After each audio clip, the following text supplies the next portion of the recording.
जेव्हा आपला दिवस येणार तेव्हा सिलेक्शन तर नक्की होणार, मात्र आपण मध्येच प्रयत्न सोडले नाही पाहिजेत किंवा त्यातून आपण माघार नाही घेतली पाहिजे किंवा मग त्यातून पळवाट शोधली नाही पाहिजे. कोरोनामुळे 2020ची प्रिलिम्स पुढे पुढे होत गेली, तेव्हा माझी 1.5 मार्कांनी ती प्रिलिम्स गेली. त्यावेळी मला घरच्यांचा आणि खास करून मित्रांचा खूप जास्त आधार मिळाला. माझ्या घरचे मला असे कधीही म्हटले नाहीत की किती वर्ष लागतायत किंवा तू काय करतोय. त्यांनाही माझ्यावर पूर्ण विश्वास होता आणि मीही तेवढाच त्यांचा विश्वास सार्थकी लावून अभ्यास करत होतो. जेवढं आपण इन डेप्थ जाऊ तेवढं अजून क्युरिओसिटी वाढत जाते आपली आणि त्याप्रमाणे मग आपल्याला अभ्यास करणं पण सोपं आहे.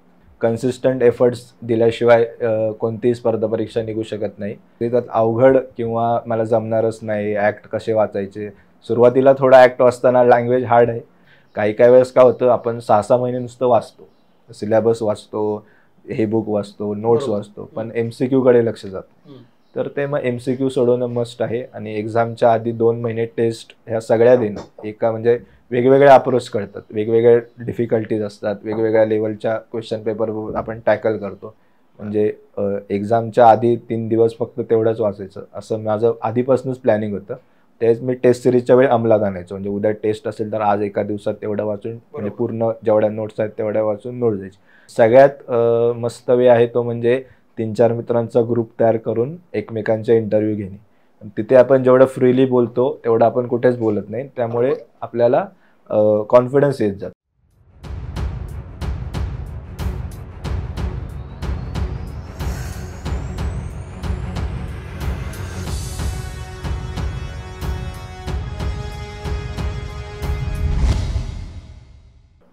नमस्कार विद्यार्थी मित्रांनो, इन्फिनिटीच्या या यूट्यूब चॅनलवर मी अक्षय जाधव, मी अधिकारी या भागामध्ये आपलं सर्वांचं सहर्ष स्वागत करतो.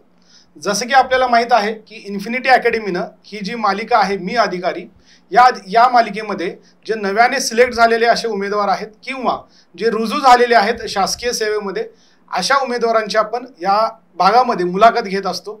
याचा एकच उद्देश असा आहे की जे आत्ता विद्यार्थी या स्पर्धा परीक्षेचा अभ्यास करत आहेत, या विद्यार्थ्यांना एक योग्य दिशा मिळावी किंवा प्रेरणा मिळावी किंवा त्यांच्या मनातील जे प्रश्न असतील किंवा शंका असतील, या सर्व प्रश्नांची उत्तरं तुम्हाला या सिरीजमधून मिळून जातील. तर त्याचाच एक भाग म्हणून आज आपल्यासोबत ह्या मुलाखतीसाठी आलेले आहेत मिस्टर आकाश डोके, ज्यांचा आत्ताच महाराष्ट्र MPSC मार्फत जी काय ATPची एक्झाम झालेली आहे, तर या ATPच्या एक्झाममध्ये रँक 60 आलेला आहे, जनरल रँक जी आहे ती, आणि त्यांच्या कॅटेगरीमधून म्हणजेच OBC मधून त्यांचा रँक जो आहे रँक 10 आलेला आहे. तर आज आपण ह्या भागामध्ये जाणून घेऊयात त्यांचा प्रवास. सर्वप्रथम मी अकॅडमीतर्फे यांचं स्वागत करतो. तर सर्वप्रथम माझा पहिला प्रश्न असा असेल की या पूर्ण प्रवासाची सुरुवात तुमची नक्की कशी झाली? सुरुवात म्हणजे शासकीय सेवेत जायचं असं इंजिनिअरिंग झाल्यानंतरच मी ठरवलं होतं. तसं माझ्या घरी लहानपणापासूनच गव्हर्नमेंटचं एक वातावरण तयार झालं होतं. त्यातच माझा भाऊ 2018 या साली असिस्टंट टाउन प्लॅनर या पदावर नियुक्त झाला होता. त्यामुळे त्या पदाबद्दलची बऱ्यापैकी माहिती ही मला आधीपासूनच माहिती होती. तिथूनच मग जसं इंजिनिअरिंग 2019ला झालं, त्यानंतर 2 वर्ष कोरोनामुळे काय होऊ शकलं नाही. त्यानंतर मग जेव्हा ॲडव्हर्टाइजमेंट आली तेव्हा मी अभ्यास चालू केला. ओके, ॲडव्हर्टाइजमेंट तुम्ही बघितलं असेल की RTI खूप आधी आपल्याला मिळालेला होता. म्हणजे सर्वसाधारणपणे सप्टेंबर 2021 मध्येच आपल्याला RTI मिळाला होता आणि ऍड यायला थोडासा विलंब झाला. तर तुम्ही नक्की सुरुवात ऍड आल्यानंतर केली का त्याच्या आधीपासूनच तुम्ही सुरुवात केलेली होती? जेव्हा मागणी पत्र गेलं, म्हणजे आय थिंक सप्टेंबर-ऑक्टोबर मध्येच गेलं होतं, त्याच्यानंतर मी लगेच तात्काळ अभ्यासाला सुरुवात केली. सगळ्यात पहिले आपल्याच पहिले ब्रांच चालू झाली होती इन्फिनिटीला, FC रोडला. तिथेच मी क्लास लावून तेव्हापासूनच तयारी चालू केली. ओके, म्हणजे तुम्ही ऑफलाईन बॅच लावलेली होती का ऑनलाईन? ऑफलाईन. मग आता तुम्ही जर बघितलं असेल की तुमचं सिव्हिल बॅकग्राऊंड आहे, सिव्हिलचे आपले सब्जेक्ट बघितले तर थोडेसे वेगळे आहेत आणि ह्या एक्झामसाठी जो सिलेबस डिझाईन केलेला आहे हा बऱ्यापैकी पूर्णपणे वेगळा होता. म्हणजे जर तुम्ही बघितलं तर फक्त एक व्हॅल्युएशन आपल्या सिव्हिलशी रिलेटेड एक सब्जेक्ट होता, पण इतर बाकीचे सब्जेक्ट जे आहेत ते खूप वेगळ्या पद्धतीचे होते. तर ह्याला तुम्ही कशा पद्धतीने सामोरे गेलं? आता असिस्टंट टाउन प्लॅनरची जा सिलेबस जर आपण बघितला तर हा पूर्णतः सिव्हिलपेक्षा वेगळा आहे. तिथे म्हणजे आपल्याला लॉज कसे वाचायचे, ॲक्ट कसे वाचायचे, त्याच्यानंतर UDCPR म्हणून एक नियमावली आहे, नियमावलीचा अभ्यास कसा करायचा, हे सर्व म्हणजे जे आपल्याला इंजिनिअरिंगमध्ये झालेलं नाही आहे असं सगळं या परीक्षेला आहे. पण दुसरीकडे हा सिलेबस खूपच रिअलिस्टिक आहे.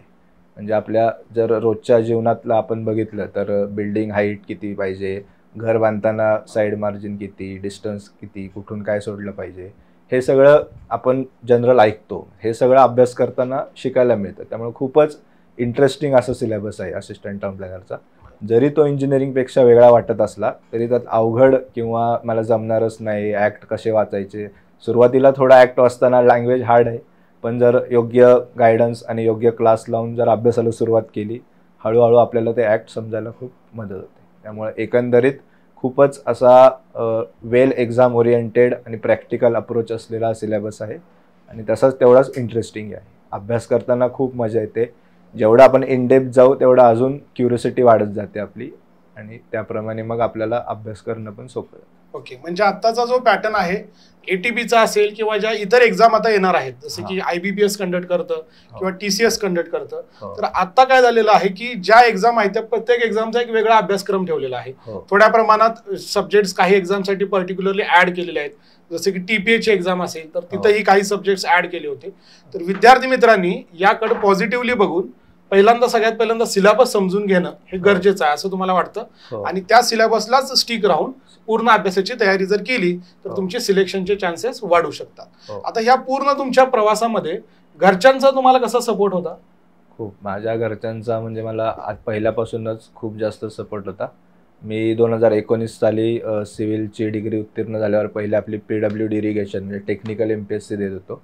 पहिल्याच प्रयत्नात मी प्रिलिम्स उत्तीर्ण झालो होतो. मेन्सपर्यंत गेलो पण सिलेक्शन झालं नाही. त्यानंतर मग करोनामुळे 2020ची प्रिलिम्स पुढे होत गेली. तेव्हा माझी 1.5 मार्कांनी ती प्रिलिम्स गेली. त्यावेळी मला घरच्यांचा आणि खास करून मित्रांचा खूप जास्त आधार मिळाला. माझ्या घरचे मला असे कधीही म्हटले नाहीत की किती वर्ष लागत आहेत किंवा तू काय करतोय. त्यांनाही माझ्यावर पूर्ण विश्वास होता आणि मीही तेवढाच त्यांचा विश्वास सार्थकी लावून अभ्यास करत होतो. त्यामुळे मी लकी आहे म्हणेन या बाबतीत की मला घरून काहीच प्रेशर नव्हतं की कधी होईल काय होईल. माझ्या घरचे अतिशय माझ्यावर विश्वास होता त्यांचा. त्यांचं होतं की तू फक्त कुठली तरी एक चांगली नोकरी मिळव, यांचाच तेवढा उद्देश होता. त्यामुळे त्या बाबतीत मी स्वतःला लकी समजतो. तसंच घरच्यांसोबत मित्रांचा सपोर्ट असणंही अशा वेळेस खूप महत्त्वाचं आहे. आता मला चांगले मित्र होते त्यामुळे ते आम्ही फेजमधून लवकर बाहेर येऊन लगेच असिस्टंट टाउन प्लॅनरचा पदाचा अभ्यास करू शकलो. नाहीतर मग अशा वेळी काय होतं, तिथेच आपण रेंगाळून राहतो. मग 1 वर्ष जातं, 1.5 वर्ष जातं. पेक्षा पटकन त्यातून बाहेर येऊन जी नवीन अपॉर्च्युनिटी आहे त्याकडे मी एक सकारात्मकतेने बघून माझा 100% दिला. सरांनी खूप चांगली गोष्ट सांगितलेली इथं. घरच्यांचा तर सपोर्ट बऱ्यापैकी सगळ्याच विद्यार्थ्यांना असतोच, पण त्यासोबतच घरच्यांसोबतच आपलं जे फ्रेंड सर्कल आहे हे फ्रेंड सर्कल पण तितकंच महत्त्वाचं असतं. आपण अभ्यास करत असताना आपण कोणत्या ग्रुपमध्ये आहोत, आपले फ्रेंड्स काय करत आहेत आणि ह्या सगळ्यांचा आपल्याला पॉझिटिव्हली कशा पद्धतीने उपयोग करून घेता येईल हे खूप महत्त्वाचं असतं. आता तुम्ही सांगितलं की तुम्ही याच्याही आधी काही एक्झाम दिल्या, त्यामध्ये काही ठिकाणी तुम्हाला अपयश सुद्धा आलं. तर आपले बरेच विद्यार्थी मित्र असे आहेत की बरेच वर्ष झाले आता एक्झाम देत आहेत. काही जणांचे किती मार्क्सनी म्हणजे प्री काही मार्क्सनं जाते, मेन्स काही मार्कांनी जाते किंवा अगदी इंटरव्ह्यूला सुद्धा जाऊन आलेले आहेत पण थोड्या मार्कांनी हे अपयश आलेलं आहे. तर अशा विद्यार्थ्यांना तुम्ही काय सांगाल? कसं आहे, शेवटी हे कॉम्पिटिटिव्ह एक्झाम आहे, त्यामुळे काय सगळेच मुलं पास होणार नाहीत. त्यामुळे या वर्षी नाही झालं तर पुढच्या वर्षी होईल, ते नाही झालं तर त्याच्या पुढच्या वर्षी होईल. जेव्हा आपला दिवस येणार तेव्हा सिलेक्शन तर नक्की होणार. मात्र आपण मध्येच प्रयत्न सोडले नाही पाहिजेत किंवा त्यातून आपण माघार नाही घेतली पाहिजे किंवा मग त्यातून पळवाट शोधली नाही पाहिजे. कन्सिस्टंट एफर्ट्स दिल्याशिवाय कोणतीही स्पर्धा परीक्षा निघू शकत नाही. आणि आज कॉम्पिटिशन तर आपल्याला अंदाज आहेच, ATPच्या कट ऑफवरून ते लक्षात आलंच असेल. ATP घ्या किंवा कोणतीही एक्झाम घ्या, सध्या कॉम्पिटिशन खूप नेक्स्ट लेवलला आहे. त्यामुळे आपल्याला जर त्या लेवलपर्यंत तयारी करायची असेल तर कन्सिस्टन्सी पाहिजे. एखादं फेल्युअर आलं, थोडं वाईट वाटतं, मग त्यातून बाहेर पडण्यासाठी जे काय मार्ग आहेत ते पटकन बाहेर पडला. जे 2 दिवस, 1 आठवडा, 15 दिवस घ्या, पण जास्त त्यात रेंगाळून न राहता माझं नाही झालं, माझा मित्र असंही होतं खूप वेळा की यावेळेस मित्राचं होऊन जातं पण आपलं नाही होत, आपल्याला 2 वर्ष वाट बघावी लागते. पण ते प्रत्येकाच्या आयुष्यात ही फेज येतेच. त्यामुळं त्याचं आणि याचं काही नाही आहे. तुम्ही फक्त कन्सिस्टंट एफर्ट द्या, स्वतःशी प्रामाणिक राहा. जेवढा आपल्याला एक्झाम ओरिएंटेड आणि सिलेबस ओरिएंटेड अभ्यास ठेवा. खूप वेळा आपण भरकटतो, असंही होतं. सिलेबसमध्ये एकच असतं, कोणी काहीतरी सांगतं, आपण वेगळंच करतो. असं काही न करता जर एक्झाम ओरिएंटेड, सिलेबस ओरिएंटेड आणि कंटिन्यू एफर्ट्स दिले तर कोणतीही परीक्षा क्रॅक होण्यास काही हरकत नाही. ATP त्याला अपवाद नाही. ओके.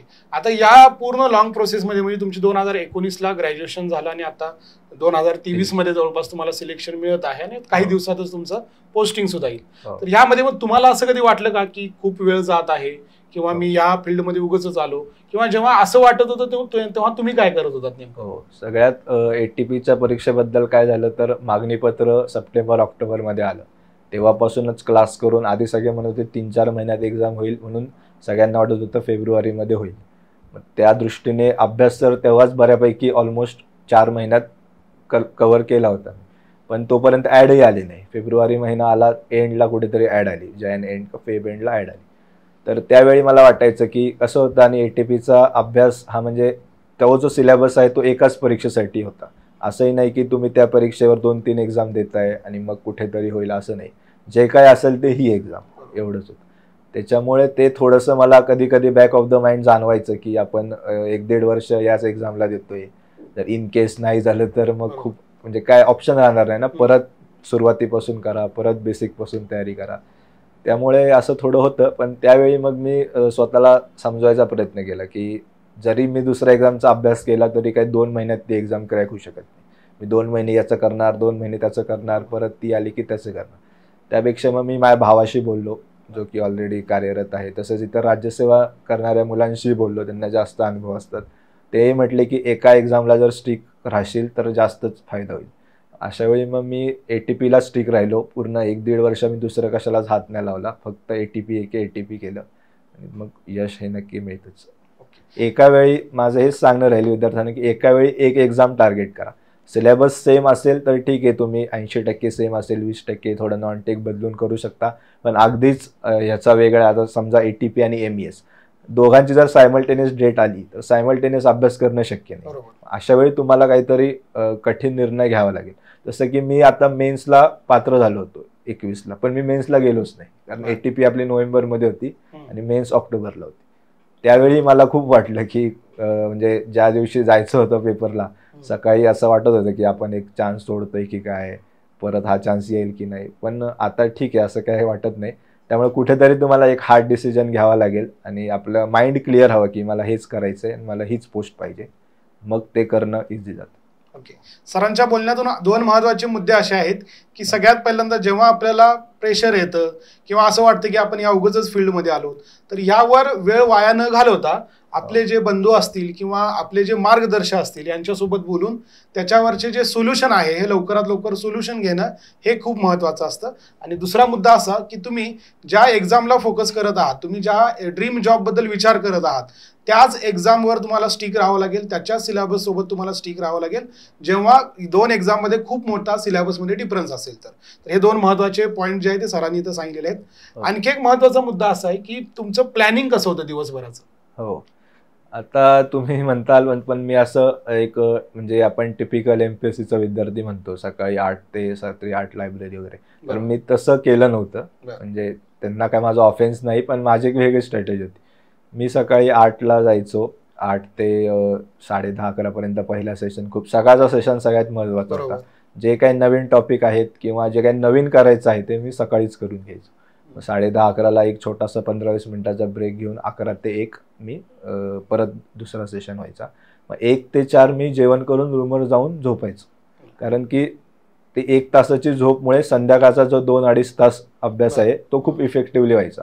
तुम्ही जर कंटिन्यू सकाळी 8 ते संध्याकाळी 8 लायब्ररीमध्ये बसाल, तुमची इफिशियन्सी पहिले 3-3.5 तास राहते. पण त्यानंतर ते आपण उगेच बसायचं म्हणून बसतो, वाचत राहतो, पण ते कितपत आपल्याला ज्ञात होतं हे कळत नाही आपल्याला. त्यामुळे मी झोपून वगैरे परत 4 ते 7-7:30 पर्यंत करायचो आणि परत मित्रांमध्ये जाऊन चिल करायचो. असं काही म्हणजे खूप बर्डन घेऊन अभ्यास केलाय असं काही नव्हतं. ATPला एक होतं की वेळ खूप मिळाला होता, सगळ्याच एक्झामला तो मिळेल असं नाही, पण तो एक फायदा होता. त्यामुळे मी दिवसातले 7 ते 8 तास स्ट्रिक्ट अभ्यास एवढं म्हणजे ठरलेलं होतं. त्या वेळात मोबाईल नाही किंवा इतर काही नाही. अभ्यास म्हणजे मी लायब्ररीतच जायचो, मी त्याला काही अपवाद नाही. पण त्यावेळेस अभ्यास आहे की अभ्यास. इतर वेळी तुम्ही मूवी बघू शकता, सॅटर्डे संडे ट्रेकिंगला जाऊ शकता, फिरायला जाऊ शकता, त्यांनी काही फरक पडणार नाही. पण तुमचं जे वीकली प्लॅन आहे 8 दिवसाचं ते तुम्ही स्ट्रिक्ट फॉलो केलं पाहिजे. आणि 7 ते 8 तास जरी रेग्युलर स्टडी केला इफेक्टिव्हली आणि रेग्युलर तर इनफ आहे. म्हणजे अभ्यास किती गेला यापेक्षा अभ्यास कसा गेला याला खूप महत्व आहे. आता तुम्ही यामध्ये जेव्हा सिलेबस कडे बघता त्यामध्ये टेक्निकलचा पण पार्ट असतो आणि नॉन टेक्निकलचा पण पार्ट असतो. ऍज अ इंजिनिअरिंग स्टुडंट्स तुम्ही नॉन टेक्निकलला कशा पद्धतीने फोकस केलं होतं? हो, आता एटीपीचं जर नॉन टेक्निकल म्हणाल तर एटीपीत एक चांगलं होतं की 90% हा टेक्निकलच सिलेबस होता आणि नॉन टेक्निकलमध्ये काय होतं तर RTI RTS ऍक्ट होते ते पण बऱ्यापैकी टेक्निकलमध्ये मोडल्यासारखे आहेत. राहिला विषय करंट इव्हेंट्सचा तर त्याच्यासाठी न्यूजपेपर वाचायचा रोज आणि जे आपलं अभिनव मी वापरलं पर्सनली. पण कोणतंही एक जर मासिक तुम्ही वापरलं प्रकाशक कोणत्याही प्रकाशकाचं तर ते इनफ आहे.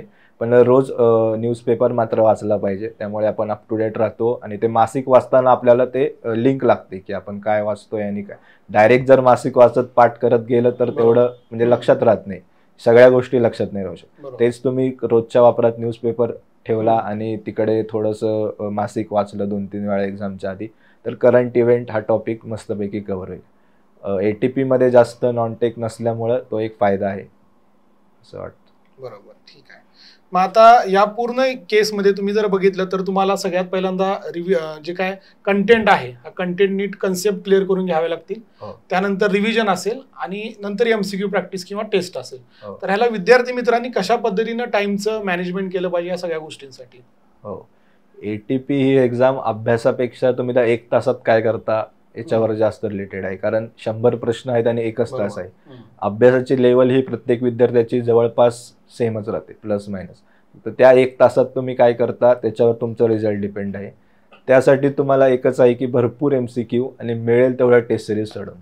तर मी पर्सनली कोणतीही टेस्ट सिरीज सोडलेली नव्हती. कुठल्याही क्लासची असू दे, कुठल्याही विद्यार्थ्यांनी काढलेले असू दे, शिक्षकांनी काढलेले असू दे, प्रिव्हियस इयर क्वेश्चन असू दे, सगळ्या टेस्ट मी दिल्या होत्या.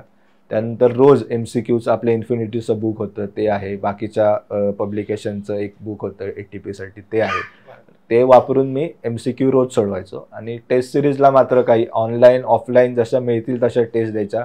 जेवढा जास्त आपण प्रॅक्टिस करू तेवढ्या एक्झाममध्ये चुका कमी होतात. आता मी एवढी प्रॅक्टिस करून सुद्धा थोड्याफार चुका झाल्याच नाही असं नाही, 2-3 एकदम सिली मिस्टेक झाल्या त्या मिनिमाइज होतात. होणार नाही असं नाही, शेवटी 1च तास आहे, आपणही माणूस आहोत. कुठेही कोणताही टॉपर जरी घेतला तरी 1-2 सिली मिस्टेक होतातच. त्यामुळं त्या मिनिमाइज कसे करता येईल याच्याकडे आपण लक्ष दिले पाहिजे आणि त्यासाठी एकच आहे की प्रॅक्टिस.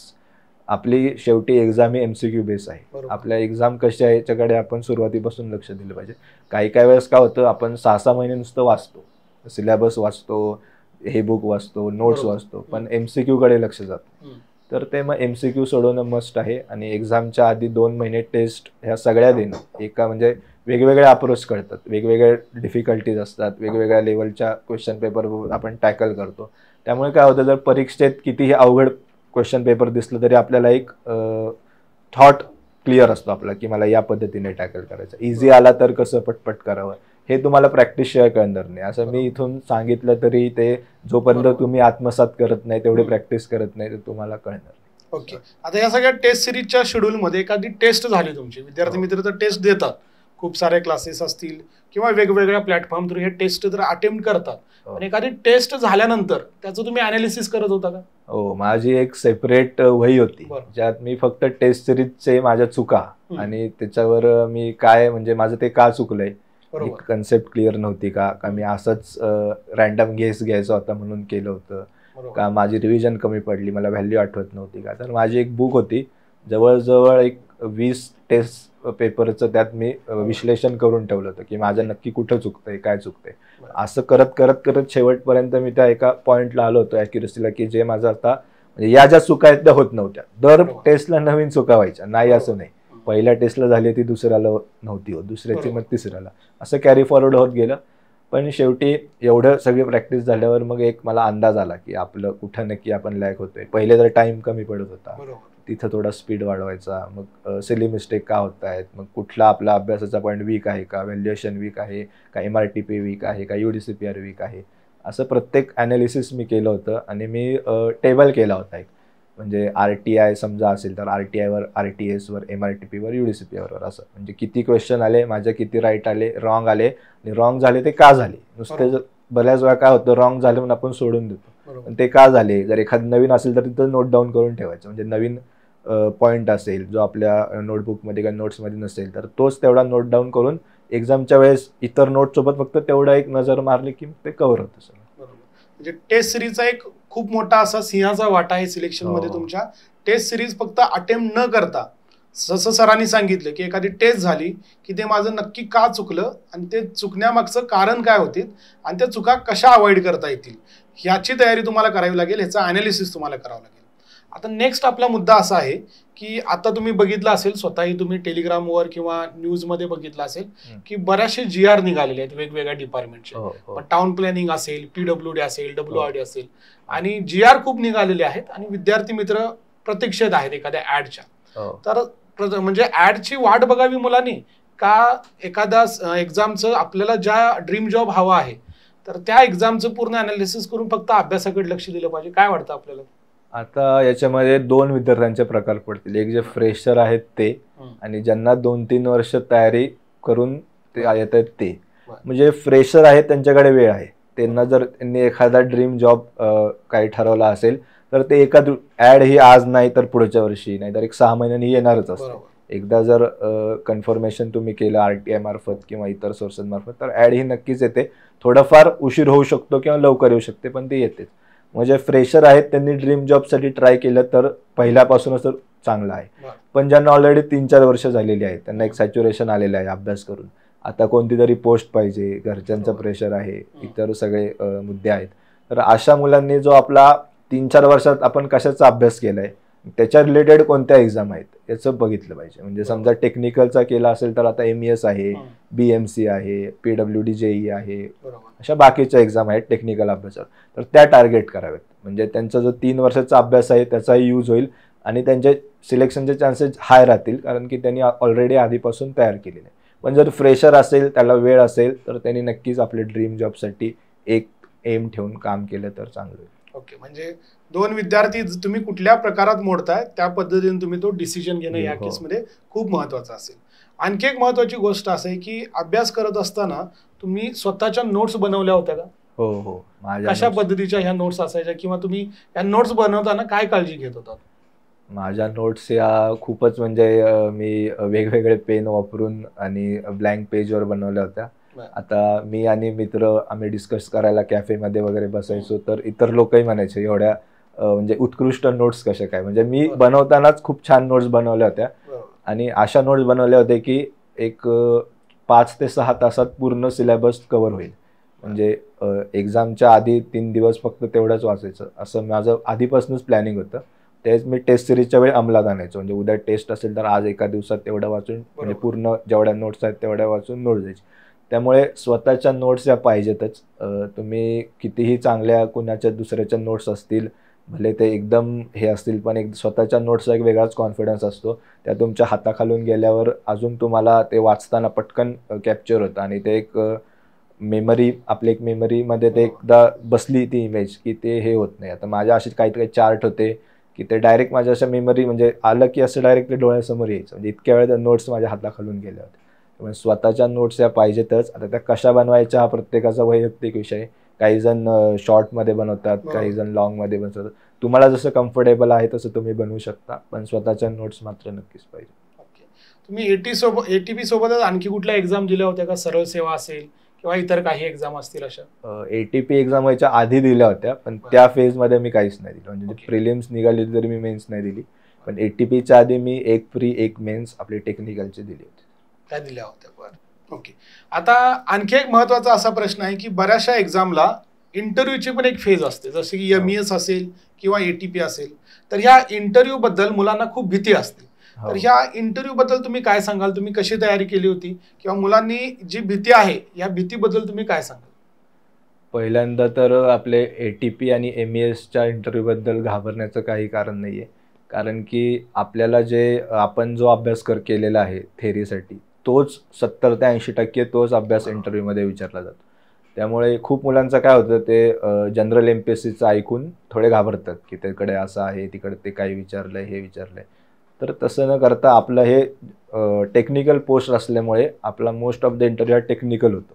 त्यामुळे त्याच्यामध्ये घाबरण्याचं काही नाही. जर आपण थेरी पास केलं म्हणजे बऱ्यापैकी आपला अभ्यास झालेलाच आहे.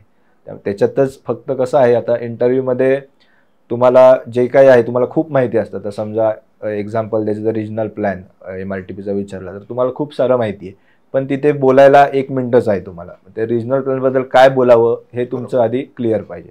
असे जे मेन आहेत RP, DP, TPS, MRTPचे, त्याबद्दल तुम्ही मित्रांसोबत डिस्कशन करून एक फॉर्मॅट बनवलं पाहिजे, की मी असं विचारलं तर मी असं सांगणार, असं विचारलं तर असं सांगणार. हे त्यानंतर आरशासमोर राहून बोलण्याची प्रॅक्टिस केली पाहिजे.